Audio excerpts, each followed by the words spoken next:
ესე იგი, გავაკეთოთ ესეთი მოკლე მიმოხილვა.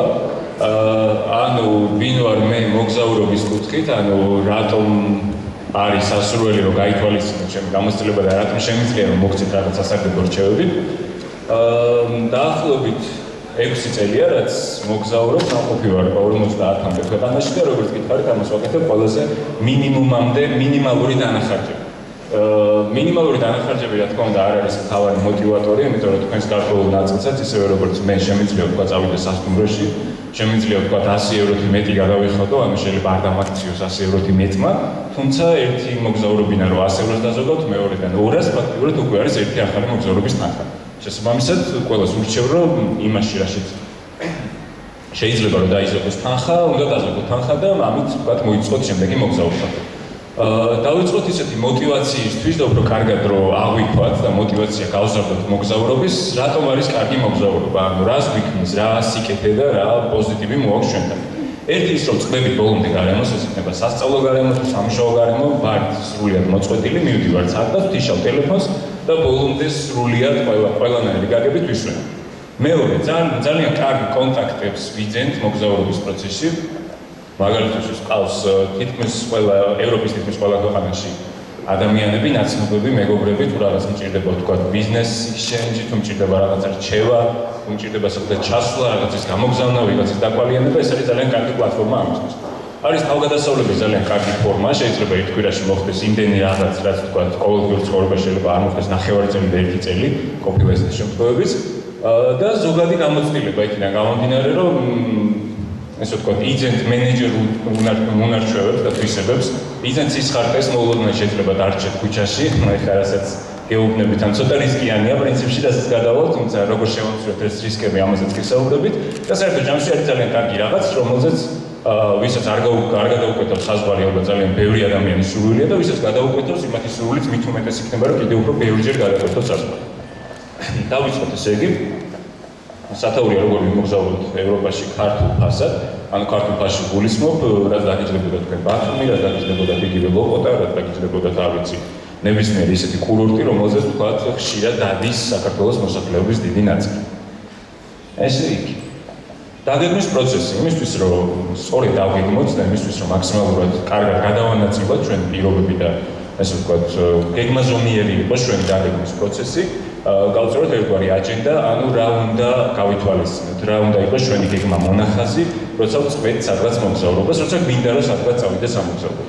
პირველი, ავიაბილეთები და შემდეგ სლაიდზე გვექნება საიტი, სადაც შეგვიძლია ყველაზე იაფიანი ბილეთები ვნახოთ, ვიპოვოთ, ვიყიდოთ რაც შეიძლება მალე და ზოგადად როგორ უნდა ვიპოვოთ, თქვა ხوارშაყალ სათითაო თურქიშის საიტზე, მე ლუფთანზა საიტზე, მე პეგასუსზე, მე ვიზერზე არის ძალიან დამკლები.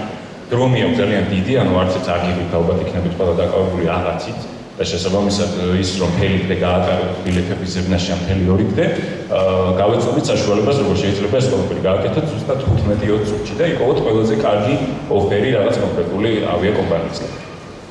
შემდეგი ძალიან მნიშვნელოვანი, რომელზეც გვეხარჯება არანაკლებ დიდი თანხა, როგორც არის თქვათ ავიაბილეთები, ეს არის საცხოვრებელი და კვება. სად გავჩერდეთ, როგორ დავუჟავშოთ სასტუმრო მაქსიმალურად იაფად, როგორ ვიცხოვროთ, როგორ შევიქმნათ ძალიან ბევრი თავგადასავალი. მაგალითს მოგიყვან ძალიან მარტივს, მაგალითად ზუსტად 2 კვირაში, ანუ დღეებს ვითვლი და ზეპირად მახსოვს, ზუსტად 2 კვირაში მივდივარ მალდივებზე $570. ნუ მალდივები მეც და ალბათ ბევრი ადამიანი წარმოადგენენ როგორც რაღაც $2000-3000 რაღაც თქვათ ლაქშერი რიზორტი, სადაც მხოლოდ მილიონერობის შემთხვევაში წავიდოდი, თუმცა არ არის ესე. დაახლოებით 10 ადამიანი, რომელიც შევხვდით, ესე ვთქვათ, Facebook-ის დახმარებით, მათი ნაწილი 70% არის თითქმის უცნობი და ეს ორმაგი თავგადასავლის წყაროა, იმიტომ რომ როცა მიდიხარ ადამიანებთან ერთად, ისეთ კონსულზე, სადაც ვთქვათ, გარეთ შეიძლება არ იყოს ძალიან ბევრი გასართობი, შეიძლება არ იყოს ბევრი ბარი, კაფე, ან ვთქვათ, კლუბი და ასე შემდეგ. ძალიან მნიშვნელოვანია, რომ შენივე თავგადასავლი წინასწარ დაგეგმა ის თავგადასავლები, რომელიც გელოდება რაღაც კონკრეტულ კონსულზე. და მალდივებზე ძალიან მარტივად $60 ხდება იმიტომ, რომ ჩვენ მივდივართ ღამის გასახელად სტანდარტულ სასტუმროში, არა ვთქვათ ლაქშერი სასტუმროში, თუმცა ყოველდღე არის ექსკურსიები, უფასო, რომელსაც მოიცავს ჩვენი სასტუმრო და ყოველდღე გადავყავართ ხუთვარსკვლავიან კუნძულებზე, სადაც არის ყველაზე მაგარი სასტუმროები. წარმოიდგინეთ რაღაც ესეთი მომენტი, რომ ვიღაც ნარგიზა დეიდას საოჯახო ჰოსტელში რომ გაჩერდეთ, ვთქვათ, ყაზბეგში, მაგრამ ყოველი დღე გაატაროთ გუნდს ჰოტელში. რომელიც დაგიждდებოდა თქვათ ხუჭი ძვირი, ფაქტობრივად აკეთებ იგივეს უბრალოდ ლოგინში ძინავს ალბათ თქვათ განსხვავებულ სასტუმროში და მზილის პროცესში ალბათ თავი ეს ისუფთავე და თქვათ შუშებში იქნება და რაღაც ისეთი მომსახურებები იქნება თუ არა, არ აქვს გადაწყვეტი მნიშვნელობა. ჩემი ესე ვთქვათ პრეზენტაცია არის უფრო აქცენტირებული ევროპის ქვეყნებზე, იმიტომ რომ აქ არის ერთი რაღაცა საინტერესო არხი, რომელსაც თუ გამოიყენებთ, ამ შემთხვევაში აუცილებელია ინგლისური ცოდნა, ამაზე არ ვამახვილებ ყურადღებას, იმიტომ რომ თუ მიდიხართ სამოგზაუროდ, უნებრივია რაღაც დონეზე მაინც ერთიანი გეცოდინებათ. აქედან გამომდინარე, გადავიდეთ შემდეგზე შიდა გადაადგილება. ევროპის ქვეყნების დიდი ნაწილი არის იმდენად ახლოს ერთმანეთთან, რომ ძალიან მნიშვნელოვანია ის, რომ დაუშვათ მივდივარ ესპანეთში და რომ გადავადგილოთ თქვათ პორტუგალიაში პარალელურად. ან მივდივართ პარიზში და რომ ნახოთ ბრიუსელი და ამსტერდამი პარალელურად. ამიტომ როგორ უნდა გადავადგილოთ ასე შიდა გადაადგილება, როგორ უნდა გავაკეთოთ ისე, რომ ეს იყოს მაქსიმალურად იაფი, მაქსიმალურად საინტერესო, ანუ მარტო სიაფეზე არ მაქვს აქცენტი არ არის, რომ ვარსკენ მოგიწოდოთ, ანუ სიაფესთან ერთად უნდა იყოს ძალიან კარგი, ხარისხიანი და თან უნდა ახდენს რაღაც კონკრეტული თავგადასავლები. ქალაქის დათვალიერება და გამისწორება და ბოლოს ვიზა. და ასევე ქვეყნები, რომელიც მარტივად გასცემენ შედარებით ვიზებს, ესენი არიან, მაგალითად, შედარებით კარგად, ნაკლებად რთული პროცედურებით შეიძლება ვიზა მიიღოთ იტალიის საკონსულოში, ლატვიის საკონსულოში, პოლონეთის საკონსულოში და ასე შემდეგ. ანუ ესენი არიან, ასე ვთქვათ, ქვეყნები, სადაც შეგიძლიათ შედარებით გრძელვადიანი, მაგალითისთვის 1 წლიანი ვიზის შემდგომ იტალია მომცა პირდაპირ 2 წლიანი ვიზა და ძალიან მიმართულებს იმას, რომ როგორც კი ვნახავ რაღაც იაფიან ოფერს, რომელიმე საიტისგან, მომენტალურად შემიძლია ვიყიდო, ნაცვლად იმისა, რომ ჯერ დამეჯავშნა, მერე მომეგროვებინა საფუძვები შესულიყავი ვიზაზე, ამას უკვე დამთავრდებოდა იაფიანი ბილეთები და ფაქტობრივად გამიძვირდებოდა მოგზაურობა. ამიტომ გირჩევთ, რომ თუ არის ამის საშუალება, მეორე, მესამე მოგზაურობიდან უკვე გააკეთოთ მოთხოვნა გრძელვადიან ვიზაზე, რა თქმა უნდა 2 და 3 კეთილსინდისი არის ვთქვათ მოგზაურობის შემდეგ და ამის მერე გაცილებით მარტივდება ყველაფერი და ვიზა არის ერთ-ერთი ძალიან კარგი ხელის შემწყობი ფაქტორი იმისთვის, რომ კარგად აიგეგმოს მოგზაურობა. და გადავედით თავარ ნაწილზე. ქვეყნები, სადაც ძალიან მარტივად მოხდებით ავტოსტოპით. ავტოსტოპის შემთხვევა, პირველად როცა გავიგერო ჩემი რაღაც ნაცნობები გადაადგილებოდნენ ავტოსტოპით, ანუ იგივე რაღაც ვთქვათ ქუჩაში ჰიჩჰაიკინგით, ძალიან გამიკვირდა რამდენი საფრთხეა როგორ შეიძლება ვიღაცას ჩაუვიდე ასე შემდეგ. როცა მიდიხართ 2 და 3 ადამიანი, გიჩვენებთ ხელში ტრაფარეთით და შეერჩევთ სწორედ გზა, რომელიც მიდის იმ მიმართულებით, რა მიმართულებითაც თქვენ მიდიხართ და ძალიან მარტივად შეიძლება მოხდეთ აზერბაიჯანში, სომხეთში, თურქეთში, თურქეთიდან საბერძნეთში და სომხეთიდან ირანში ავტოსტოპის დახმარებით. ირანის შემთხვევაში ირანს ვერ გირჩევთ, იქიდან გამომდინარე, რომ მე თვითონაც ჯერ ვერ გავიგე წასვლა, ანუ თუ წავალ ერთ მინიმუმ 5 მეგობართან ერთად, რაც შეეხება ევროპას, ევროპაში ძირითადად მოგზაურობ მარტო, ან 1 ან 2 ადამიანი. რაც შეეხება ამ ქვეყნებს, იმ ადამიანების გასაგონად, ვისაც საერთოდ არ გადაგიგებთ საზღვარი, ძალიან მარტივი გზაა, შეიძლება ვთქვათ ორთაჭალის სადგურიდან იპოვოთ ტაქსი, სადაც ჩასხდებით 4 ადამიანი, გაიგრძელოთ 30 ლარი და სულ რაღაც 30 ლარით, ანუ დაახლოებით ბათუმის ფასად მოხდეთ სრულიად სხვა ქვეყანაში. შეიძლება ითქვას, რომ ერევანი შეიძლება განსხვავდებოდეს ევროპული ქვეყნებისგან და ასე შემდეგ, არის სულ სხვა გარემო, აქვს ძალიან კარგი ისტორია და კულტურა. შესაბამისად, მე ძალიან ნანობ, რომ მხოლოდ ჩარსამწავედი ერევანში, რომელიც მახურის ძირში ძალიან ახლოს ფაქტიურად არის 4 საათი მანქანით, ბათუმზე უფრო ახლოს არის და არის განსხვავებული ქვეყანა. შესაბამისად, ვინც არ გაქვთ ნამყოფი, გირჩევთ, რომ ვიკენდური მაინც ან ლონგ ვიკენდი, ანუ შაბათ-კვირა, ორ-შაბათი გადააბა და წახვიდეთ. ძალიან ბევრი, ძალიან კარგი სანახაობა და არის ძალიან იაფი. და რაც თავარია, მაინც არის უცხო ქვეყნის შეგრძნება და რაღაც გამოცდილებას გაძლევთ, რაღაც დრაივს და мотивაციას გაძლევთ იმისთვის, რომ მერე უფრო განავითარო და უფრო კარგად და უფრო შორს წახვიდეთ თქვენს შემდგომ ტურებზე. ანალოგიურად აზერბაიჯანში შეგიძლიათ 6 საათიან მატარებელს გაყვეთ, დილით იღვიძებთ და უკვე იქ ხართ. მე ვიყავი 3 წლის ის, სადაც 50 ლარი ყიდე და ეხლა დაახლოებით 70-80 ლარის პარალელში ხიშ და ძალიან მარტივია მოხვედრა, ადგილობრივი ფასები შედარებით ძვირია, სომხეთთან შედარებით, თუმცა აქაც ძალიან დაბალი ბიუჯეტით შეგვიძლია გავიდეთ. ანალოგიურად სტამბულში, საბერძნეთი უკვე სტამბულიდან გადასასვლელი და ასე შემდეგ. თურქეთში დაახლოებით 20 საათი ჭირდება თბილისიდან და 50 დოლარიანი ავტობუსი მიდის. ავტობუსი ჭირდება გზა და გზა. 5 წლის წინ ვიყავი საბერძნეთში სწორედ ავტობუსით 70 დოლარი და ჭირდებოდა დღე-ნახევარი. თუმცა შეუძლებით 6 მეგობარი და გზაში ძალიან კარგად გავატარეთ დრო, რომ საერთოდ არ ქონია იმის შეგრძნება, რომ ვიყავი გზაში და დაღლილობას ფაქტიურად საერთოდ არ გქონდა. და თურქეთზე უკვე გესაუბრეთ. ქვეყნები, სადაც ვიზა არ ჭირდება, ამას როცა გამოგიზამ პრეზენტაციას პრინციპში ნახავთ, ეს არის უკრაინა, თურქეთი, შრი-ლანკა, მალდივები, ან საუბარია ისეთ ქვეყნებზე, რომელზეც ადვილია მოხვედრა. შრი-ლანკა და მალდივებზე არის ძალიან მარტივი მოხვედრა ამ ეტაპზე, იქიდან გამომდინარე, რომ Fly Dubai-ის დღემდე აქვს აქცია, თუ შეიძლება ერთ ბილეთს, რომელიც $700, მეორე ბილეთი გადმოგეცემათ საჭიროა. ანუ $350 აზიის ძალიან ლამაზ, თვალწამტაც, ორიგინალურ ეგზოტიკურ კუნძულებზე მოხვდები და გაატარებ ძალიან კარგ დროს. მით უმეტეს ადგილობრივი ფასები არის ძალიან იაფი, განსაკუთრებით შრი-ლანკაზე. აზერბაიჯანი, სომხეთი, ეგვიპტე, დუბაი. ანუ ამ შემთხვევაში ვიზა არის სიმბოლური, უბრალოდ იხდით რაღაცა კონკრეტულ თანხას და ამის შედეგად უკვე ხვდებით კონკრეტულ ქვეყანაში. ფოტოებიც მოცემულია, ერთ-ერთი არის ტაქსიმი, ალბათ მის ნაყოფი ხართ იცანით და მეორე არის ბაქო. ქვეყნები, სადაც ფრენა ღირს €100-მდე.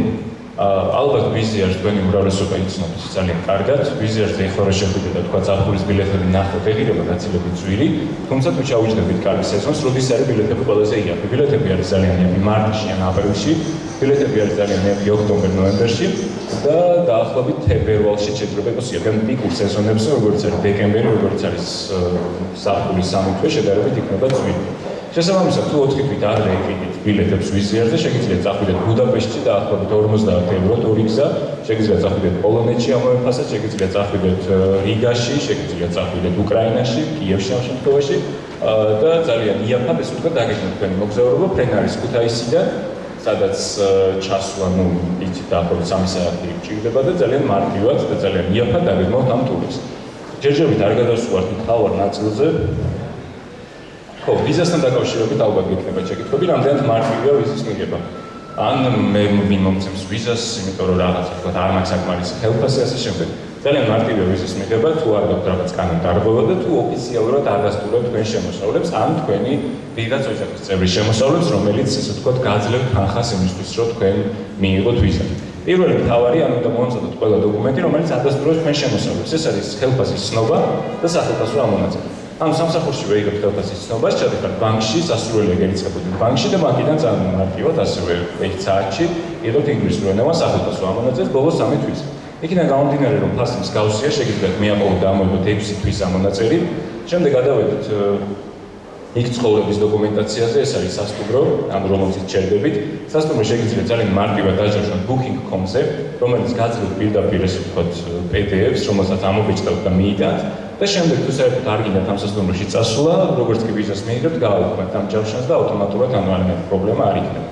ანალოგიურად ბილეთებზე შეიძლება ჯავშანი ვერ გააკეთოთ, უდაფრინდით ვიზა იქ პეგასუსით, იმიტომ რომ ამ შემთხვევაში 24 საათი იჯავშნება, თუმცა ბილეთების ჯავშანიც, რაღაც ფორმით, თქვა თურქიშზე ან ლუფთანზაზე დაჯავშნი და შემდეგ შეძლო.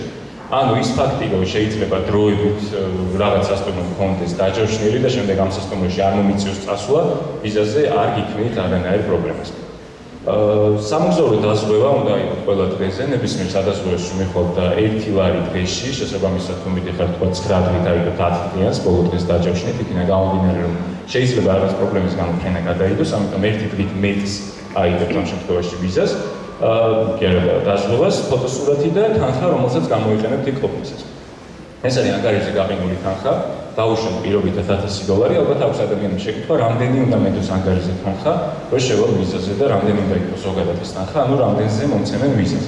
თანხა დაახლოებით 50-60 € უნდა გათვალოთ ერთ დღეზე, თუ მიდიხართ 10 დღით შეიძლება 600 € იყოს საკმარისი, თუმცა დაამდგვალებთ დაგეთ სადღაც 1000 €-ს. ამ შემთხვევაში ეს თანხა იყინება თქვენს ანგარიშზე 24 საათის განმავლობაში. შეგიძლიათ დროებით განათავსოთ თანხა თქვენს ანგარიშზე, აჩვენოთ საკონსულოს, რომ თქვენ მიდიხართ ამ თანხით და თქვენ გჭირდებათ ამ თანხით წასვლა და შემდეგ წასვლამდე შეგიძლიათ რაღაცაში დახარჯოთ, იგივე სასტუმრო წინასწარ იყიდოთ, ბილეთები იყიდოთ, ასე შემდეგ. უბრალოდ გაითვალისწინოთ, რომ 24 საათის განმავლობაში თანხა უნდა იყოს ანგარიშზე. შემდეგ გამოიტანთ, მე ისევ შეიტან და ასე შემდეგ, ანუ ამის დათვლა დეტალური თეთრების სიზუსტით, რა თქმა უნდა, არ ხდება. და სხვა პირობები, ანუ გადავიდეთ მთავარ ნაწილზე, ანუ იმ საიტებზე, რომლის მეშვეობითაც შეგვიძლიათ ავღებოთ იაფი ფრენა, შეგვიძლიათ ავღებოთ იაფი დარჩენა და ძალიან იაფი შიდა გადაადგილება თითქმის უფასო. პირველი ეს არის eDreams.com. eDreams-ზე როცა შედიხართ, წერთ კონკრეტულ თარიღებს, მე გეტყვით ჩემ მაგალითზე, როგორ ვიყიდე 23-26 მაისის ბილეთები, თქვათ ისრაელის მიმართულებით და ეს დაჯდა 350 ლარი. დღევანდელი მდგომარეობით თუ არ წრები ჯდება 400 ლარი ორი გზა, რომელიც არის დაახლოებით 130 ევრომდე, 120-დან 130 ევრომდე.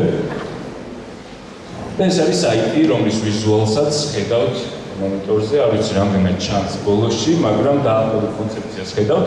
ანუ აქ არის ჩაწერილი თბილისი, თელ-ავივი, კონკრეტულ თარიღებზე 23-დან 26 მაისამდე. შესაბამისად, ანუ აქ არის მოცემული, რომ ყველაზე იაფი ფრენა 153 ევროთ, ეს არის გუშინწინდელი მდგომარეობით, აქვს უკრაინულ ავიახაზებს. შესაბამისად, თქვენ თუ გეშინიათ უკრაინის через Украина გამოვიყენოთ სლენგი გაფრენა, ამ შემთხვევაში შეგიძლიათ ჩამოსკროლოთ ქვემოთ და ნახოთ ერთ-ერთი ავიაკომპანია ვერ ვარჩევ და რომელსაც აქვს 200 ევრო. თქვენ თუ გიგით რომ უფრო თქვა 7-ად იმგზავროთ, უფრო ნაკლები შიში ქონდეთ, იმიტომ რომ იქ რაღაც არის საომარი მდგომარეობა, შეგიძლიათ შეიძინოთ 200 ევროიანი ამ დაახლოებით 47 ევრო, 48 ევროთი გაგიჭირდეთ ბილეთი. თუ მაინც გინდათ პეგასუსი, აქ ხედავთ ქვემოთ, ანუ 220 ევროიანი შემოთავაზება აქვს, წინა გზაზე მიფრინებთ უკრაინული ავიახაზებით, უკანა გზაზე ბრუნდებით პეგასუსით. გვერდით არის მითითებული ის საათები, რამდენი დაგიჯდებათ, ანუ რა დრო იქნება და ამას აუცილებლად უნდა მიაქციოთ ყურადღება. შეიძლება იყოს ძალიან იაფი ჩვენი ფრენა და ეს იყოს იაფი იმიტომ რომ იყოს გზა ძალიან გრძელი. მაგალითად პირველის მეოთხე ვარიანტს თუ ნახავთ, ანუ 153 ევროს გასწვრივ ბოლო ვარიანტი არის 23 საათი. ეს ნიშნავს რომ დაახლოებით 6 საათი ხართ ფრენის რეჟიმში და 17 საათი უნდა დაიცადოთ აეროპორტში. თუ მიდიხართ ისეთ ქვეყანაში, სადაც თქვენი ვიზა ჭრის ამ კონკრეტულ ქვეყანაში და შეგიძლიათ გასვლა, შეგიძლიათ ეს 17 საათი გამოიყენოთ გარეთ გასასვლელად, დაათვალიეროთ დამატებით ერთი ქალაქი და შემდეგ უკვე მიბრუნდეთ უკან. ეს არის ძალიან კარგი პლატფორმა, შეგიძლიათ თქვა ესვე ნახოთ კონკრეტული თარიღები, თუ ნახეთ 23-დან 26 მაისამდე არ არის იაფიანი ბილეთები, ნახოთ 22-დან 26-მდე და საერთო ჯამში ამ საიტის მეშვეობით ძალიან იაფად და ძალიან ხარისხიან ფრენას იღებთ. შემდეგ როცა უკვე მიხვდებით რომ თქვათ უკრაინულ ავიახაზებს აქვს ყველაზე იაფი ბილეთი, თუ არის ადამიანი, ვისაც ეშინია ონლაინ რეჟიმში რაღაცა შეძენა, ხო არის ესეთი ადამიანები, რომლებიც ფიქრობენ, რომ მე შევიყო ბარათის მონაცემებს, ჩამომეჭრება თანხა და საბოლოო ჯამში შეიძლება ამის შემდეგ საიტმა არ დაგვიგონოს უკან თანხა და ბილეთები ჩვენ მივიღოთ. ამ შემთხვევაში თქვენ გულობთ რეკავთ უკრაინულ ავიახაზებში, წინასწარ უთანხმდებით კონკრეტულ ცოცხალ ადამიანს, ანუ არის ადამიანები, რომელიც არ არის ინტერნეტ ფრენდლი. კონკრეტულ ადამიანს უთანხმდებით, რომ გამოგიგზავნოს რაღაც ინვოისი, ამ ადამიანის მეილის საფუძველზე რიცხავთ კონკრეტულად თანხას და შემდეგ ის გაწევთ ბილეთს. ამ შემთხვევაში ვიღაც არის პასუხისმგებელი თქვენზე.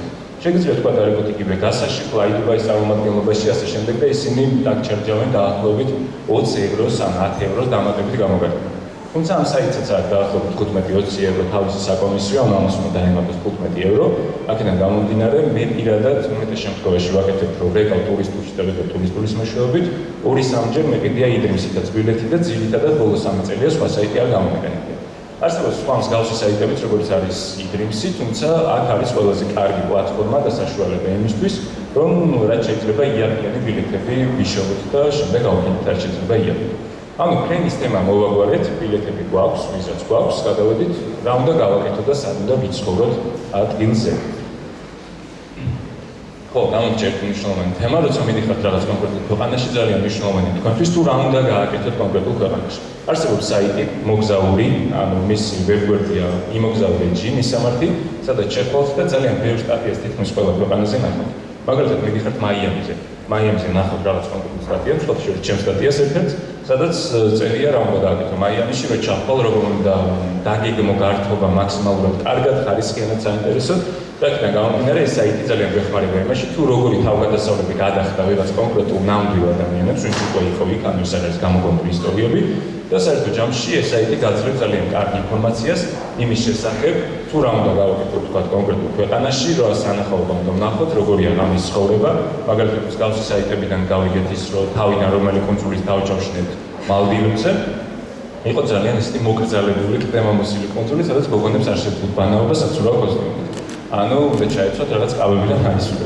ნუ ნახეთ ამ საიტის მეშვეობით და ნახეთ მასე travelerების სხვადასხვა საიტებზე და როგორც კი გავიგეთ სასწრაფო შევცვალეთ სასწრაფო. ჩვენ მარტო და ბილეთები და პირდაპირ წავსრულებავით, აღმოჩნდებოდა რომ მთელი პერიოდი უნდა გვიძანაობა, გვეცურავა, ასე ვთქვათ, ჩაგდებით და მაისურვით. შესაბამისად ძალიან დიდი მნიშვნელობა აქვს, რომ იცოდეთ ქვეყნის კულტურა, სად მიდიხართ, რა არის დაშვებული, რა არის არადაშვებული. ანალოგიურად, როცა ნიუ-იორკში ქუჩაში დავაპირეთ ღვინის დალევა და კინაღამ დაგვიჭირეს და მე რაღაცა გაქცევები და ამხრივი მოგვიწია. ესეთი ვთქვათ უბედურებები ეგრეთ წოდებული, რომელიც შეიძლება ან თავგადასავალი გახდეს, ან არ გახდეს თავგადასავალი. შესაბამისად, გირჩევთ, რომ წინასწარ რაღაც ქვეყნის კულტურა და სპეციფიკა შეისწავლოთ, რა შეიძლება და რა არ შეიძლება. და გადავედით მესამე ნაწილზე, ეს არის ჩემი საყვარელი couchsurfing. ანუ ეს არის საიტი, რომლის მეშვეობითაც ჩვენ სოფლიოს მასშტაბით ვყოლობთ მასპინძლებს და ამ მასპინძლებთან ვრჩებით ადგილზე და ცხოვრობთ უფასოდ ეს უკვე. ჟღერს ძალიან უცნაურად, ხო? ანუ რატომაც ცხოვრობს ეს ადამიანი, რა უნდა, რა არის მისი დაინტერესება და мотиваცია. პირველი დაინტერესება Couchsurfing-ზე დარეგისტრირებული ადამიანების არის ის, რომ მე ჩავდივარ მასთან და შემდეგ ის ჩამოდის ჩემთან და სანაცვლოდ მე ვაცხოვრებ. ამ შემთხვევაში ქართველები ყველა იმყოფებით ძალიან მაგარ პირობებში, იმიტომ რომ ჩვენ თუ ჩამოგვივა რაღაც ადამიანი, დავაპატიჟებს ადგას და ვაჭმევ დავუშვათ ხინკალს და დაგვიჯდება 10 ლარი, იგივე რაღაც მას დავიჯდება 30 ევრო. პირობითთან 40 ევრო. აქედან გამომდინარე, ნუ იქნებით იმის იმედზე, რომ ვიღაცები გადაგიხდიან და თქვა გაიკრავენ საფულოზე ხელს და არ ამოგარებინებთ ხანხას, ან ამ შემთხვევაში დაპატიჟებაც იცით ყველა რომ გულისხმობს, უბრალოდ წაყვანას ადგას და მე ასე ვთქვათ, გერმანული ანგარიში ვიქით, წიშოთით, ეგრეთ წოდებული. თუმცა არის ძალიან კარგი თემა და რამდენიმე მაგალითს როცა მოგიყვანთ, თქვენს დარწმუნებთ. ალბათ გავკრავათ შეკითხვები, შეკითხვებამდე გეტყვით რა იწერება პროფაილზე, რა ივსება, რა ინფორმაციას გქონდათ თქვენ ამ ადამიანების შესახებ. პირველი ეს არის about. ანუ აქ წერს ჩემს შესახებ, ვინ არის, ვინ ვარ პროფესიით, რა არის ჩემი ინტერესები, თქვა, მიყვარს მუსიკა, თუ მიყვარს ხატვა, თუ მიყვარს ფეხბურთი, თუ დალევა, თუ ასე შემდეგ. მეორე არის ჩემი სახლი, როგორია ჩემი სახლი. მე search-ის ფუნქციებში გაჩვენებთ რა არის მნიშვნელოვანი და რა უნდა გაითვალისწინოთ. ერთხელ როცა ვიყავი გამოუცდელი couchsurferi, ეგრეთ წოდებული საიტის მოხმარებელი, წავედი სახლში, სადაც თუ მე გამყინვარება, რომელიც ეწერა ამ ადამიანს იმაში my home-ში, მე არ წავიკითხე, შესაბამისად ჩავედი ჩვეულებრივად, ის ძალიან კარგად მოდა თავს, მე გავიყინე მთელი ის პერიოდი, იმიტომ რომ მე არ მქონდა წაკითხული, შესაბამისად პრეტენზიასაც ვერ გამოთქვა. უნდა წაიკითხოთ აუცილებლად, ნახავთ ფოტოებს და ფოტოებში ადამიანის მეტაკრება გამოიცნობთ, რამდენად თქვენი ტიპაჟია, რამდენად თქვა შეხვდით კომუნიკაციაში, რაღაც წარმოგიდგენა შეგექმნებათ და ბოლო მთავარი ეს არის რეფერენსები. როგორც აქვს რაღაც სხვადასხვა სასტუმროს რივიუების სისტემა, სადაც ვნახავთ ამ სასტუმროში ვინ იყო, როგორი დრო გაატარა და ასე შემდეგ, ასევე ამ ადამიანებს აქვს რეფერენსები. აქ არის ჩემი ნიმუში, მე მაქვს 90 პოზიტიური და 1 ნეგატიური რეფერენსი, ვარდი ვექროთ დაუკრეფია თემა, ერთხელ მეც მომიდა რაღაც შემთხვევა, მაგრამ ამ შემთხვევაში მე დავიტოვე იქით რომ ნეგატიური რეფერენსი და მე საპასუხო დამიტოვა. ნუ ამ შემთხვევასაც გეტყვი. რა ხდება ამ შემთხვევაში? ამ დავუშვათ უმასპინძლე ვიღაც ადამიანს ან ადამიანთა ჯგუფს. ძალიან კარგად თქვა პატივი ვეცი, ძალიან მოეწონა ჩემთან კომუნიკაცია, ისინი ამ ყველაფერს აღწერენ რეფერენსში. წერენ რომ დამხვრა გურამის ადგაც წამიყვანა მომატარა ქალაქი, ჰქონდა ძალიან კარგი საუბრები, იყო ძალიან საინტერესო, იყო მომგიმარი, იყო პოზიტიური ასე შემდეგ. და ამ რეფერენსის მიხედვით გექნება წარმოქმნა. თუ რაღაცა თქვა გავქურდებს ემე, ხალხის დისკრიმინაციის მსხვერპლი გახდა, ამას მიწერს წითელ ნეგატიურ რეფერენსში, რომელიც აქ აქვს, მაგრამ ეს შემთხვევა არ ყოფილა რაც ახლა მოვიყვანო მაგალითი. ამ შემთხვევაში ამ წითელ რეფერენსს თქვენ ვერ შევით ვერანაირად, შესაბამისად თუ ოდესმე ვინმეს დაუტოვებიან ნეგატიური რეკომენდაცია, მოდი არ მიგესმენგები, ამ შემთხვევაში თქვენ ამ ყველაფერსაც ნახულობთ და წინასწარ იცით. რეფერენსებსაც შეეხება არის რაღაცა ჩელენჯის სისტემაც, რა დამოკიდებულებას, მაგალითად, ერთხელ როცა დამიგვედა 20 რეფერენსი, გადავწყვეტე რომ მე ვარ ძალიან გამოცდილი couchsurferi, მოგზაური და შემიძლია უმასპინძლო ადამიანს, რომელიც მოდი დავთესტავ ჩემ თავს და უმასპინძლებ ცუდ ადამიანს. იმიტომ რომ ძალიან ესეთი აქსიომაა, ხო, ძალიან მარტივი თემა, რომ თუ ხარ შენს პოზიტიური ადამიანი, სხვა პოზიტიურ ადამიანს 20 რეფერენსიანთან ავტომატურად გარანტირებულია, რომ კარგად შეხვდა კომუნიკაციაში. მოდი და თუ არა ხარ მაგარი ბიჭი, უმასპინძლებ ვიღაცა ცუდ ტიპს და ამ ცუდთან რო კარგი კომუნიკაცია მექნება, ძალიან ესეთი ჩემი თავის გამოცდა იყო ერთგვარი და დავიტოვე ტიპი გერმანელი, რომელსაც ჰქონდა არც მეტი არც ნაკლები 5 ნეგატიური გამოხმაურება, ანცნობდნენ და აგინებდნენ და მე ჩემ თავს მოვუწყვე ჩელენჯი, რომ აი მე დავამტკიცებ, რომ მე ვარ მაგარი და იქ ცუდი ადამიანები არ არსებობენ, არსებობს ცუდი და კარგი მიდგომა და ჩემთან ის იქნება ძალიან კარგი. ჩამოვიდა ბატონო ტობიასი.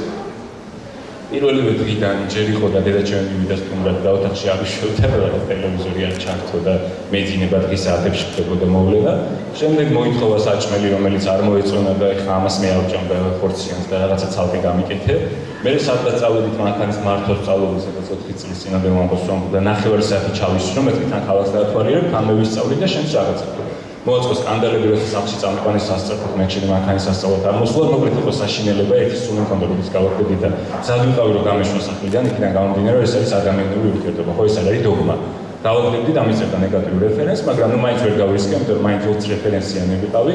ძალიან ნანოქ რო არ დავტოვე ნეგატიური რეფერენსი და ჩემი მაგალითი არ გაუზიარეს სხვებს, იგივე თქვენ, რომელიც შეხვა ტობიასის პროფაილზე, ის ჩამოვა, მაგრამ ნუ წინა 5 რეფერენსს მაინც ნახავ და გირჩევთ არავინ თუნდაც ერთი ან ორი ცუდ რეფერენსიანი არ დაიტოვო თქვენთან და საერთოდ ჯამში იყო ძალიან ცუდი, მაგრამ იყო ძალიან კარგი გაკვეთილი ჩემთვის, რომ უნდა მივაქციო ყურადღება ამ რეფერენსების სისტემა არსებობს იმიტომ, რომ ეს უნდა წაიღო. გოგონების შემთხვევაში ანუ გოგონების, ჩემი მეგობარი გოგონების დიდ ნაწილს უკითხავს, რომ აი ჩავდივარ ვიღაცა თქვა ბიჭთან, ან ცოლ-ქმართან, ან რაღაცა თქვა რამდენად საფრთხე შემცველია. პირველ რიგში უნდა შეხედოთ, ვის მასპინძლობს ეს მაწვილი, ქუჩად ხართ ბიჭთან. თუ ხედავთ, რომ რაღაცა 25 რეფერენსია და 25-ს უპრუტოვებს ვიღაც გოგონები, ესე იგი ეს ნიშნავს, რომ ეს ცოტა სხვა მიზნებისთვის იყენებს ამ კაუჩერფინგს, იმიტომ რომ არ შეიძლება ერთი და იგივე ეს ყავდეს ყველა და კაც საერთოდ არ უმასპინძლო, ხო? მით უმეტეს უწერია რეფერენსებში, რომ მარტო მე მიმასპინძლო და თქვათ მარტო ვიყავი ერთი-ერთი. ეს ნიშნავს, რომ რაღაცა სხვა მიზნებისთვის იყენებს, თუმცა ამ შემთხვევაში სხვა მიზანი შეიძლება იყოს ის, რომ რაღაც ფლირტის მცდელობა და რაღაც უხამსის შემოთავაზება მეტი არაფერი კაუჩერფინგზე არ ხდება. მაგრამ თუმცა ესე დისკომფორტულია, როცა ჩაგიტარ სამოგზაუროდ და ვიღაცა რაღაც ისეთი თავაზობს, რომელიც არ შედის საერთოდ ჩემს ლეგებში.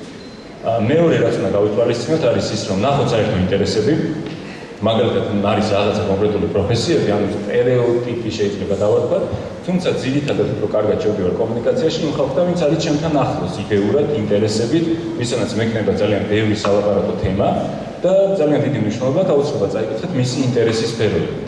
მაგალითად, თუ იძახის, რომ მე ძალიან მიყვარს ფეხბურთი, მთელი დღე წაიყვან ფეხბურთის მატჩში, შენს იქვენი თამაშებას და შემდეგ, ნუ იმ ადამიანთან ვერ წავალ, იმიტომ რომ ეს არ არის ჩემი ინტერესის სფერო.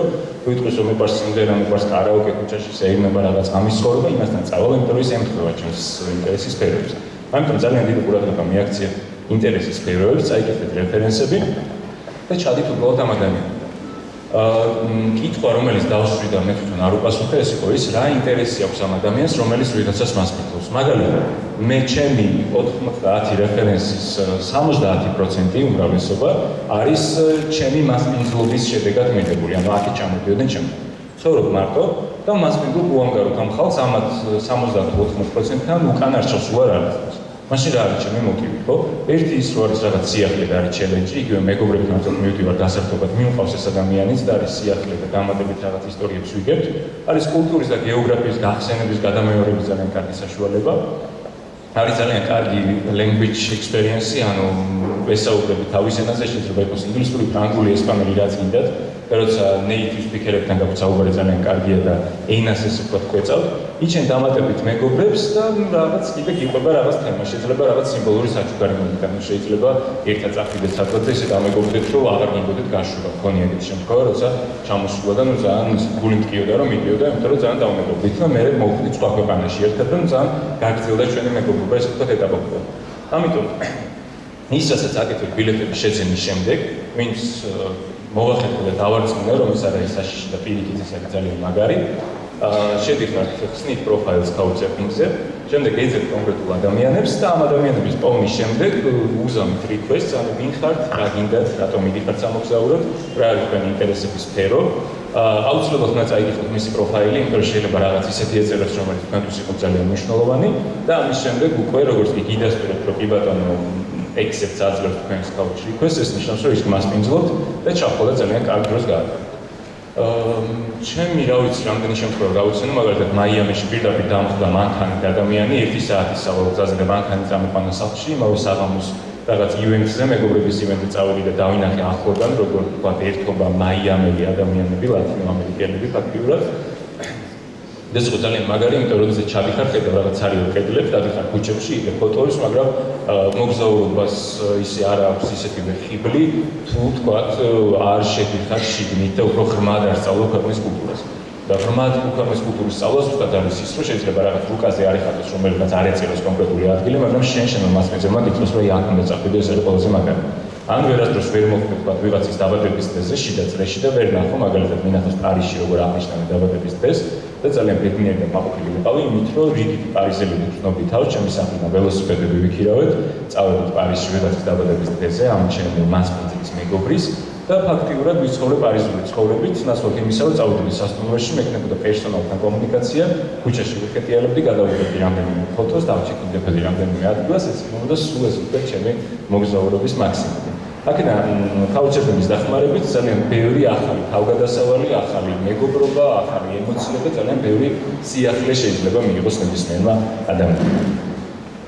გადავედით search-ის სისტემაზე. როგორც ხედავთ, ანუ უფრო ბიჭები უფრო აქტიურობენ კაუჩერფინგზე, 2-6-8-9 ადამიანიდან ამოდი ერთი ტანია, დოგონა და ერთიც ბოლოს წინა, ანუ 9 ადამიანიდან არის 7 ბიჭი, 2 გოგონა. რა არის search-ის სისტემა? ამ შემთხვევაში როგორ რა ფილტრი შეგიძლია ჩაუდოთ, რომ უფრო გაგიმართლდეთ და უფრო მარტივად ესე ვთქვათ, იპოვოთ თქვენთვის შესაბამისი და თქვენთვის საჭირო ადამიანი. ეს არის პირველი accepting guests, ეს ნიშნავს, რომ ეს ადამიანი მას გიმძლობს, იმიტომ რომ არის სამი კატეგორია ადამიანების, რომლებიც მას გიმძლობს ადამიანებს, რომლებიც ან მას გიმძლობს, ან არა, ანუ maybe აქვს მონიშნული და მესამე, რომელიც არავის არ მას გიმძლობს, უბრალოდ ხვდება ადამიანებს და გეხმარება რაღაც აიც იმაში. Ну, დაახლოებით ჩემი კატეგორია არის მეორე და მესამე შორის, ხან მას მიგძლობ, ხან უბრალოდ ხვდები სადღაც, ვთქვათ, მიმყავს ჩემთან ერთად და რაღაცებს ვაცნობ დაახლოებით 2 საათს ვატარებ მათთან. შესაბამისად, შემდეგ შეგიძლიათ მონიშნოთ გენდერი, თუ მაინც და მაინც გაქვთ შეზღუდვა და გინდათ, რომ მაინც და მაინც გოგონასთან ან მაინც და მაინც ბიჭთან დარჩეთ, ანუ ამ შემთხვევაში იდეაში მნიშვნელობა არ აქვს, იმიტომ რომ ორივე თანაბრად ძალიან კარგი მასპინძლებია. თუმცა ჩემი სტატისტიკის მიხედვით, ძირითადად მიდასტურებენ ბიჭები, couch request-იდან გამომდინარე, ალბათ რომ კავკასიიდან ჩამოსული ესეთი რაღაც არ ყოფილ, როგორც ჩანს, საკმარისად ისეთ საბეჭდილებას, რომ სადღაც 60-70% ადასტურებენ ბიჭები, ან ოჯახები, სადაც ვთქვათ, ერთი ბიჭი მაინც არის. შემდეგ არის last login date, ანუ ბოლოს როდის შემოვიდა. თუ ადამიანი 6 თვე არ შემოსულა საიტზე, ეს ნიშნავს, რომ დიდი ალბათობით შეიძლება კიდე 6 თვე არ შემოვიდეს და თქვენ ყველა დაიხარჯოთ მისთვის მიწერეს და დახარჯოთ ზედმეტად დრო. მონიშნეთ join date, თუ გინდათ რომ გამოცდილი ადამიანები იპოვოთ, თუმცა ეს არაფერს არ ცვლის. მე დავიწყე 2012 წლის ნოემბერში და 3 თვეში უკვე 20 ადამიანი მყავდა, რომელსაც უნდას მიწევდა. შემდეგ აუცილებლად მონიშნეთ accommodation-ი, ანუ public room-ში გინდათ გაჩერდეთ თუ private room-ში. ანუ არის თემა, სადაც თქვა ცხოვრობ ბევრ ადამიანთან ერთად, არის სადაც არის მასპინძლები, რომლებიც სპეციალურად თქვენთვის გამოგიყოფენ რაღაც კონკრეტულ ოფისს. კიდევ ერთხელ გადავამოწმოთ, ბოლოში ისმის ხმა თუ აუციოთ ხმა. ისმის სულაც მე კარგი დროს ვემნები, კარგი. ახლა ისმის? კარგი. ესე იგი accommodation-ის ვარიანტი, ანუ სადაც რჩებით დასაჩერებლად, უნდა მოვნიშნოთ აუცილებლად private room-ი, თუ გვინდა რომ მეფესავთ რაღაცა ჩვენ ოთახში ვიცხოვროთ და აუცილებლად მონიშნეთ, მიაქციეთ ყურადღება, არ გქონდეს მოფწიჭკული shared bed. შეიძლება აღმოჩნდეთ, მაგალითად მე ამ წიჭკებს როცა არ ვქცევდი ყურადღებას, რაღაცა ვთქვათ, იყო პრობლემური საკითხები shared bed-ში აღმოჩენილა ერთ-ერთ couch-ებთან და რომელსაც მე ვეღარ გავაპროტესტებდი, ნუ მე მომიწეია ტაქსი დაწოვა და მწვალება ადამიანის, რასაც მე თვითონ მომიწია, ნუ შემხვდა დისკომფორტი, ამიტომ მიაქციეთ ყურადღება და shared bed-ი, ნუ თუ არ გინდათ რომ კონდეთ shared bed-ი, აუცილებლად ამ წიჭკიანი ადამიანები არ მონიშნოთ. Smoking is allowed. Smoking is allowed, და ვიცი, ჩემ შემთხვევაში არ აქვს მნიშვნელობა, იმიტომ რომ ნუ მართალია ვეწევი, მაგრამ ეხლა ორნამიჯზე გარეთ გასვლა და ასე შემდეგ, ანუ აივანზე ეწევა ყველა, სახლში თითქმის არავინ არ ეწევა. და დარჩა ბოლო, რომელიც number of guests welcome. მაგალითად მე მიწერია რომ მას მიღებ მხოლოდ ერთ ადამიანს და რომელიც მიგზავნის რომ მე, ჩემი მეგობარი და რა ვიცი შეყვარებული მოვდივართ ერთად, პირდაპირ უგზავნი უარს. იქიდან გამომდინარე რომ მან წაიკითხა ჩემი პროფაილი, ანუ ის ეძებს უბრალოდ უფასოდ დასაჩერებელ ადგილს და შესაბამისად ეს ადამიანი ჩემთვის არ არის საინტერესო. ჩემთვის არის საინტერესო, რომ წაიკითხა ყველაფერი და მიხსნის დეტალურად, თუ რატომ უნდა მაინც და მაინც გურამ შეროზია რომ იყოს მისი მასპინძელი. Ну, ამით ვიხიბლები, რა თქმა უნდა, ჩემ პროფაილიდან კითხულობთ, რომ ეს შენ ამ ქვეყანაში ყოფილ ხარ, შენი რეფერენსები არის ესეთი, თქვა, ჩემს გიყვარს სიმღერა და რაღაც პოეტრი და მეც ეგეთი ვარ. და ამ შემთხვევაში ჭალებში ვიკერები მარტივად და პირდაპირ უდასტურებ. თუ არაფერი არ წაუკითხავს და copy paste-ით მიგზავნის თავის მოთხოვნას, რომ შენ გამიდა გაჩერება, იმიტომ რომ სხვადასხვა საწავიდე სახელმწიფოს ფულის ათმად, ესეთ ადამიანებისთვის მე არ ვარ, ხო ესეთი საქველმოქმედო ორგანიზაცია, მეც უნდა მივიღო რაღაცა პოზიტივი იმ ადამიანისგან, ვინც ჩემთან რჩება. ანალოგიურად, ვისაც თქვენ არ დაიტოვებდით, ისეთი რეკვესტი არ გააგზავნოთ, რომელსაც ნახავთ, რომელიც მოგივიდოდა თქვენ და თქვენ ამ რეკვესტს არ დაადასტურებთ. საერთოდ ჯამში მინდა გითხრათ, რომ არის ძალიან safe, საერთოდ არ არის საფრთხე, საერთოდ არ შეიცავს. ერთადერთი შემთხვევაში იყო პრობლემა, რომ მილანის აეროპორტში კი არა და სადგურის მოედანზე, ზუსტად ამ ახალ წელს, მალოდინეს 4 საათი გამყინეს, არ მოვიდა და დაუტოვე ნეგატიური რეფერენსი, რომ იცოდეს ხალხმა, რომ ეს არის არაპუნქტუალური და როცა თითოეული საათი არის მნიშვნელოვანი, როცა მოგზაურობ და ადამიანი აგვიანებს ან რაღაც ესეთ ცუდს აკეთებს და კიდე აქეთ არის პრეტენზიები ბოდიშსაც არ იხდის, ამ შემთხვევაში მე დავტოვე და საპასუხოდას მივიღე შესაბამისი რომ მე ვარ კიში ზედმეტად მომთხოვნი ასე შემდეგ. თუმცა იმის მერე ძალიან ბევრი ადამიანის უმასპინძლე და არც პრობლემა არ ქონია, იმიტომ რომ რეფერენსი ნეგატიური არ არის მთავარია რა წერია ნეგატიური, ანუ რომელ მხარეშია პრობლემა. თუ წაიკითხავ ძალიან მარტივად შეიძლება დასვნის გაკეთება თუ რომელმა მხარემ დაუშვა შეცდომა და ვის ჰქონდა პრობლემა. კარგი, გავიარეთ, ესე იგი, ყველა დავბინავდით, გვაქვს სიახლე ფრენის ბილეთები, გვაქვს გასაჭერებელი ადგილი, რომელიც ძალიან ისეთია, კარგია და მარტივად მოგვარებადია და გადავედით შიდა გადაადგილებაზე, ანუ ერთი ქალაქიდან მეორეში როგორ უნდა გადავიდეთ. არსებობს ეგეთი ასევე ძალიან კარგი საიტი BlaBlaCar.com, ჩვენს ჰქონდა დამემგზავრე ჯიპ, სწორედ მახსოვს, რომელიც არ მუშაობდა კარგად. ერთხელ დამჭირდა სადღაც წასვლა, ნუ ვერ გამოვიყენე ფაქტიურად საქართველოს ფარგლებში. BlaBlaCar.com-ი დასნიშნავს უთითო თქვენს, ასე ვთქვათ, destination-ებს. აქ მითითებული მილანიდან ციურიხში. მილანიდან ციურიხში რო წახვიდეთ თქვენი მატარებლით, დაგიჯდებათ ზუსტად 120 ევრო თუ სწორედ მახსოვს. 120 ევროს 3 საათში გადასაადგილებლად არის ძალიან ძვირი თანხა მე ვიტყოდი, იმიტომ რომ 120 ევროთ ვიყიდე ფრენა ხო მიმართულებით სადღაც შორს თელავივის მიმართულებით თბილისიდან და 120 ევრო 3 საათიან გზაში მატარებელში ალბათ არ არის ლოგიკური რომ გადავიხადოთ. ამიტომ არსებობს BlaBlaCar.com, სადაც წერთ თქვენს მიმართულებებს, შეგიძლიათ თარიღები მიუთითოთ, შეგიძლიათ არ მიუთითოთ და აქ არის ვიზუალი თქვათ ნაჩვენები, როგორ გიჩვენებთ, რა შედეგებს გაჩვენებთ ეს BlaBlaCar.com. აქ ჩანს, რომ მარტო დღეს მიდის 3 ადამიანი და ეს თითოეულის ფასი არის 16 ფუნტი და ყველაზე იაფი არის 12 ფუნტი. შეადარეთ 120 ევრო და 12 ფუნტი, ანუ სადღაც 15-16 ევროს შესაბამისია. ფაქტიურად არ ვიცი, თითქმის 10 ჯერ უფრო იაფად მიდიხართ. გზაში თქვენს გარდა არის თანამგზავრები, ხართ მანქანაში, სკეითქართ უფრო სწორად. ეცნობით გზაში თანამგზავრებს, ჩემი ერთ-ერთი მთავარი ის არის მეთოდი, რომ არასოდეს ავჯდები წინ, ანუ წინ ჯდომა ღამის საათებში ნიშნავს იმას, რომ ძვოლს რო არ დაეძინოს, მთელი გზა უნდა ელაპარაკოთ. ამიტომ თუ გადავწყვეტ ძილს, აუცილებლად მიჩაჯდებით უკანა მხარეს და პირველივე დაიკავეთ და მიჩაჯდება წინ, იმას ხდება წილად ეს ბედნიერება, რომ მთელი გზა უნდა გაართოს ძვოლი. ამიტომ გაითვალისწინეთ, გაითვალისწინოთ. BlaBlaCar.com-ის შემთხვევაში დაახლოებით couchsurfing-ის მსგავსად მუშაობს, აქაც არის რეფერენსების სისტემა, ვარსკვლავებს ანიჭებენ თავს, ვისაც ერთხელ მაინც წაუყვანია ვიღაც უწერია კომენტარში, რამდენად სეიფი იყო, რამდენად დროულად მოვიდა, რამდენად კარგი მანქანა ყავს. არის მანქანის ფოტოებიც და უშუალოდ თუ გაქვთ მაინც და მაინც გართულება კონკრეტულად კომფორტზე და გინდათ რომ რაღაც კონკრეტული მარკის და მოდელის მანქანა წახვიდეთ, უნდა მიაქციოთ ყურადღება და ამის მიხედვით მოახდინოთ შერჩევა. და საერთო ჯამში მე კარგად მუშაობს, შეგიძლიათ ერთი თვით ადრეს, ანუ ჩახვალთ კონკრეტულ ქალაქში, მე მაგალითად მილანი ციურიხი დავჯავშნე ჯერ კიდევ წასვლამდე 30 დეკემბერს დავჯავშნე, 31 ჯგუფი ჩავედი და პირველში გამოვიყენე, ანუ 3 თვით ადრე.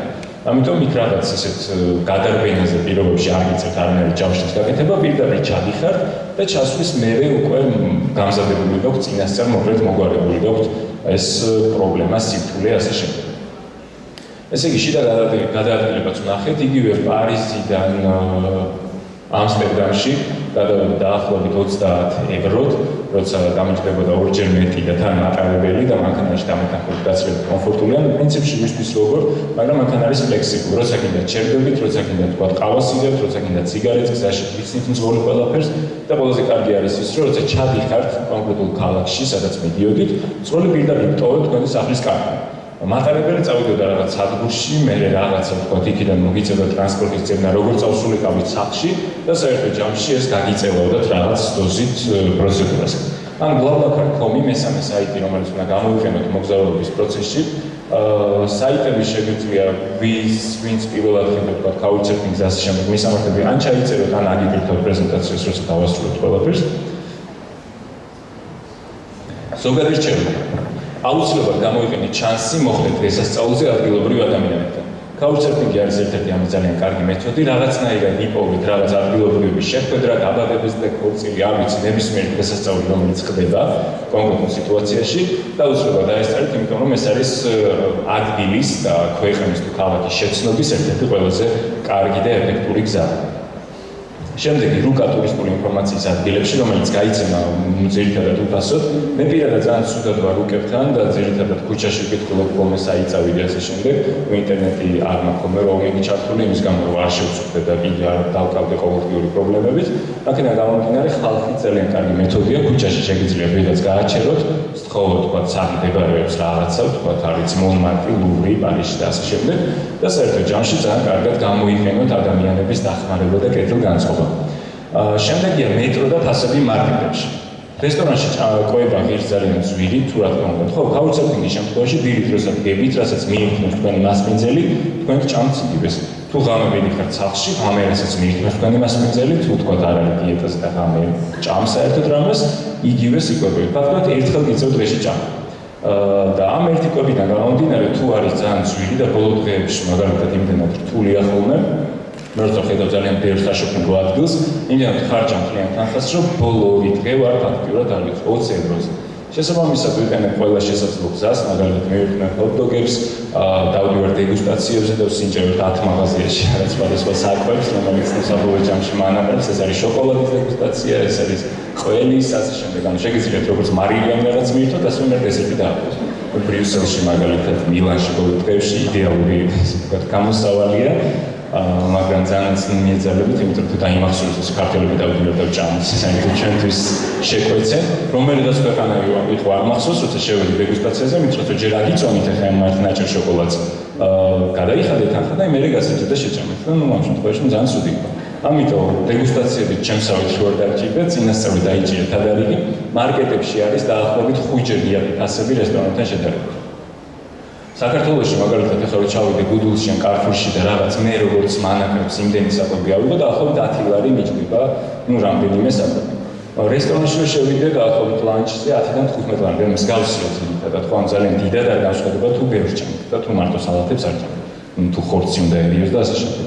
და ამ შემთხვევაში მაგალითად პარიზში მარკეტში შეგიძლიათ 1 და 2 ევროთ იყიდო ძალიან კარგი სენდვიჩები, შეიძლება იყიდო ძალიან კარგი ჰოთ-დოგები, გამზადებული საკვები 3 და 4 ევროთ, რომელიც ვთქვათ 4 ჯერ და 5 ჯერ მეტი დაჭირდება. ამიტომ ძალიან მიეძალეთ მარკეტებს ესპანეთის გამოცდილებით, საფრანგეთის გამოცდილებით, ჰოლანდიის გამოცდილებით.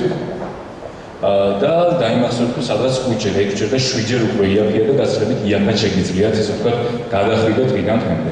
იმიტომ რომ ჭამა არ არის მთავარი, ხო? არ ვიცი, ჩემთვის არის ერთ-ერთი მთავარი, მაგრამ არა გადამწყვეტი, მე შოპინგზე დავხარჯოთ ამ ხარ, რომელსაც მე წავიღებ და რაღაც კონკრეტული ქვეყნის სამახსოვროდ გამოყვება, ამიტომ მარკეტები გამოვიყენე ძალიან კარგად. City Tour არის ძალიან მაგარი ავტობუსი, რომელიც ალბათ ყველას გინახავთ, ვინც წასულიყავთ ევროპის რომელიმე ქვეყანაში, ახალ ამ ავტობუსში და მოივლით მთლიან ქალაქს. იდეაში City Tour-ით მოვლილი ქალაქი არ არის ის, რაც უნდა იყოს მოგზაურობის შემთხვევაში, თუმცა City Tour არის ძალიან მაგარი, მოგატარებთ ყველაფერს, ანუ იდეაში City Tour-ის მუღამი არის ის, რომ ჩერდები რაღაც კონკრეტულ ადგილზე, 1 საათის განმავლობაში იდებ სურათებს, რაღაცას ათვალიერებ, მერე გამოვლის მეორე ავტობუსი, გადაჭდები და ასე შემდეგ. მე გირჩევთ, რომ City Tour-ით ერთჯერადად მოიაროთ ყველაფერი და დაიმახსოვროთ ამ ყველაზე მაგარი ადგილები, სადაც არის, იქ აუცილებლად მიდის City Tour-ის ავტობუსი. მოიაროთ ყველაფერი ამ ავტობუსით, გადავიღოთ ფოტოები და დაიმახსოვროთ ადგილები, მერე ჩამოხვიდეთ და მეორე დღეს ფეხით შემოიაროთ ეს ყველაფერი.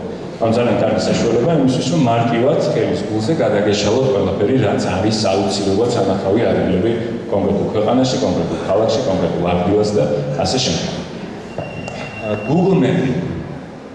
Google Map-ი ძალიან კარგად ითვლის და ალბათ გამოგიყენებია ძალიან ხშირად და არ დავიწყეთ არც ერთ შემთხვევაში, რომელი ქალაქებია ახლო მდებარე. თუ მაგალითად მიდიხართ პარიზში და მოგრჩათ 3 დღე. ზუსტად ასეთი ფორმით გავხსენე რუკა და დავინახებ ამსტერდამი და ბრიუსელი მდებარეობს ძალიან ახლოს. ლუქსემბურგიც ასევე. შესაბამისად გადავთვალე კილომეტრები რამდენი იქნებოდა, კილომეტრების მიხედვით გადავთვალე თქვა 80 მიმავალი მანქანა, 100 მიმავალი მანქანა სიმარტივისთვის. რამე ხანში დაიმიდა ამ ადგილებს და ამის მიხედვით დავდივარ. ნუ ჩემი ერთ-ერთი მთავარი მეთოდია, როცა მივდივარ 6 საათიან მარშრუტზე, 6 ან 7 საათიანზე, აუცილებლად მივდივარ ღამის საათებში, იმისთვის რომ არ დავკარგო ღამე, ვიძინებ შესაბამის ტრანსპორტში და შემდეგ ვივიდე.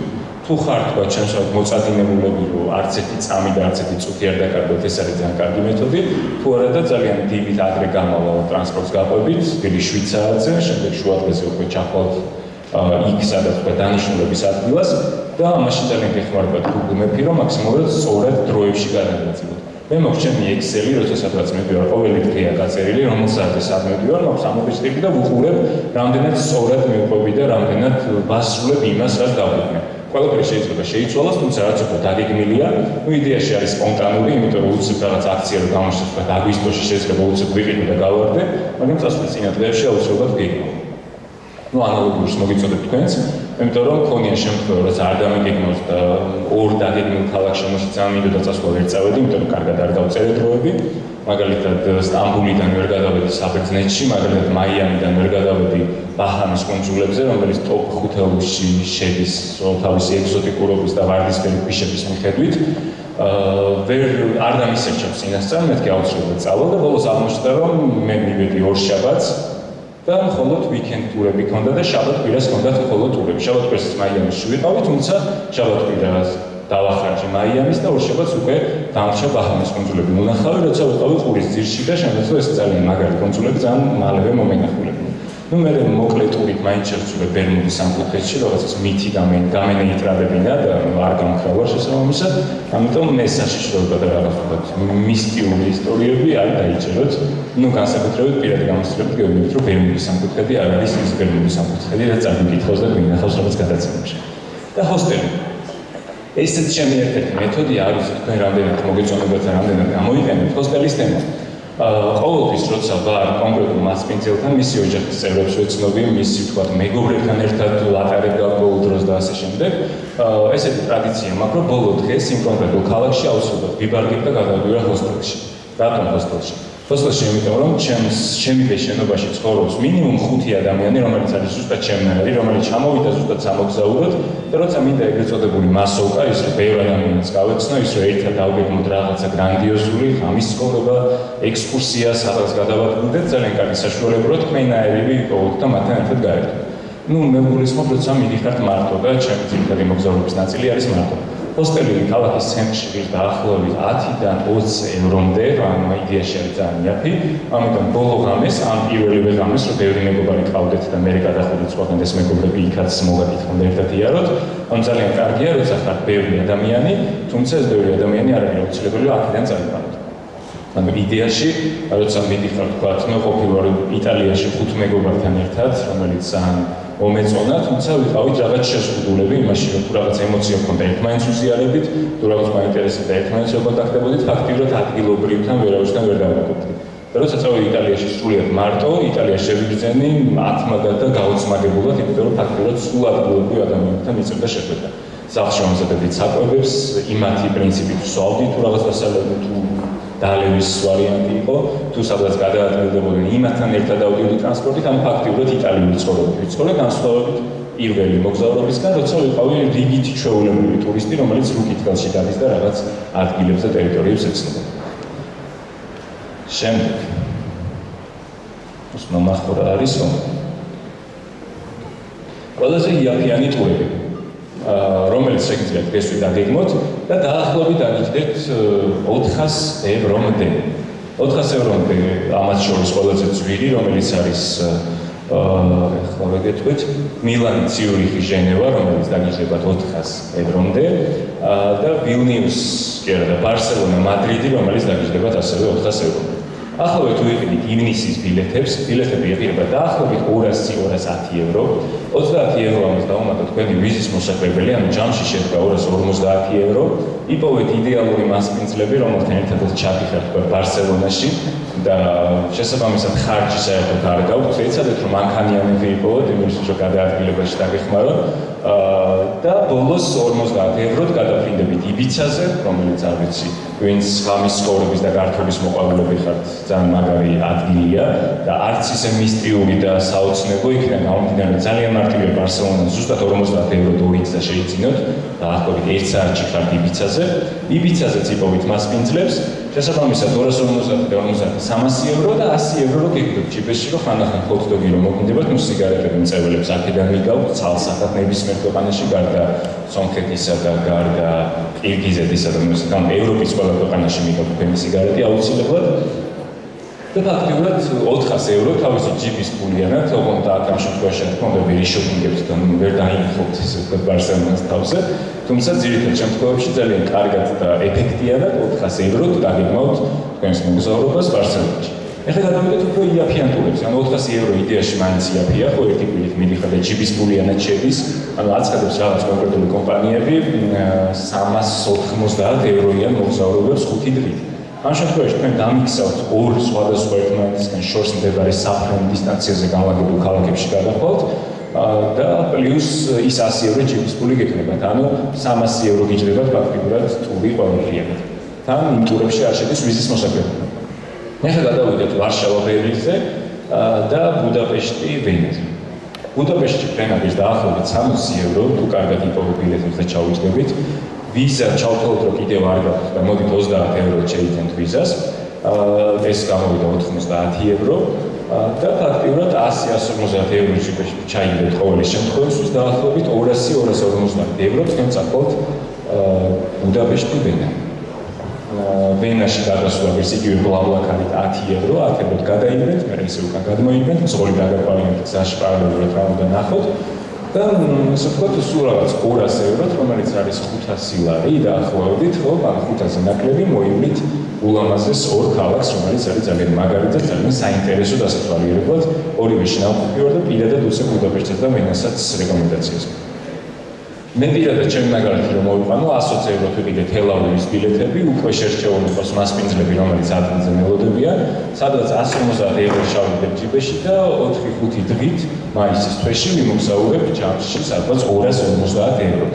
წარმოიდგინეთ 6 დღე 250 евро ჩავთვალოთ არის 550 ლარი, ერთი კვირის განმავლობაში ადამიანების ნაწილი საქართველოში ხარჯავს, შეიძლება საქართველოში ერთ კვირაში არ დახარჯო, ორ კვირაში, მაგრამ ძალიან დიდად არ განსხვავდება იმ ყოველდღიური ხარჯისგან, რომელიც დაგიჯდებოდა საქართველოში. მაგალითად, წახვიდით შაბათს სადღაც, რომელიღაც ბარში, კლუბში, ასე შემდეგ ჭამეთ დალია დაგიჯდათ 50 ლარი. ყოველდღიურ ფარტი გადააბეთ ეგეთი 50 ლარი, 4 დღე დაგიჯდებათ 5 დღე 250 ლარი. პარალელურად დღისითაც თუ საათად შეიდგენთ ლანჩს 20 ლარი დავამატო ტრანსპორტი ყველაფერს ფაქტიურად იგივე ხარჯზე თითქმის შეიძლება ადამიანის გარკვეული ნაწილი ისედაც ავიდეს. მე პირადად ავდივარ და შესაბამისად იგივენაირად როგორც ვიცხოვრობდი თბილისში, მე ვდივარ 60. და განსხვავება ის არის, რომ თბილისში ყოველდღე ფართი და რაღაც გასართობი არ მექნებოდა, ხან ეგრეთ წოდებული, იქ ყოველდღე რა კი ვარ მოგზაურობის პროცესში გადავიდეთ თქვა იერუსალიმში, იორდანიაში და ასე შემდეგ. შესაბამისად თანხის პრობლემა ფიზიკურად, ავტომატურად თითქმის არ არის. იქიდან გამომდინარე, რომ სადღაც ორჯერ მეტი შეიძლება გამიჟდეს ასე ვთქვათ, თუმცა ძალიან შორს არ არის ჩვენი ყოველდღიური სტანდარტული დანახარჯებისგან. და დავრჩა ვილნიუსი, რიგა, ტალინი. ვილნიუსში დაფინავს ქუთაისიდან ვიზე არის, რომელიც ასევე დაახლოებით 50-60 евро ჩდება. თუ სწორად შეარჩევთ თარიღს და თუ რაღაც გარკვეული დღეებით ადრე დაგეგმავთ ამ მოგზაურობას, ვილნიუსიდან არის ტალინი 4 საათის სავალზე, რომელიც არის ევროპაში ჩემი უსაყვარლესი ქალაქი, არ ვიცი რატო, მაგრამ თუ ვინმე ხართ ტალინში, არ ვიცი, იმედია და მეთანხმებით, იმიტომ რომ რაღაცით არის ძალიან განსხვავებული, ორიგინალური, თბილი ქალაქი, მყუდრო და სიმყუდროვის განცდას იქნით. შემდეგ ჩამოხვალთ რიგადან 9 საათის თუ 1 საათის სავალზე გადავიდეთ იურმალაში, რომელიც რომელსაც ყველა ვიცნობთ, რომელიც არის ჩვეულებრივი ურეკი, თუ ჩადიხართ ზამთრის საათებში. თუ ჩადიხართ ზამთრის პერიოდში, თუ ჩადიხართ ზაფხულში, არის მაშინ ნამდვილი იურმალა, რომელიც გვინახავს ეკრანებზე. და ის სცენაც, რომელიც გვინახავს, სადაც გამოდიან ისეთი რუსული პოპ ვარსკვლავები, რეალურად არის ამ ოთახის მესამედი, ხო, დაახლოებით ამ ოთახის მესამედია და ვერ წარმოიდგენო, რომ აქ შეიძლება ესეთი გრანდიოზული კონცერტი და შოუ ტარდებოდეს. თუმცა შესაძლებელია როგორც ჩანს, კამერების გადაღება და ესე ვთქვათ, დამონტაჟება არის ცოტა სხვანაირი, შესაბამისად ძალიან კარგად გარდაიქმნება და კადრში ხედავთ ამ ყველაფერს ჩვენ ძალიან კარგად. ესე იგი, დაახლოებით მსგავსი დაჯდება, ამ ფასები თავიდან რო არ დავთვალოთ, 20 ევრობით გადაადგილება ტალინამდე და მე უკან დაბრუნება.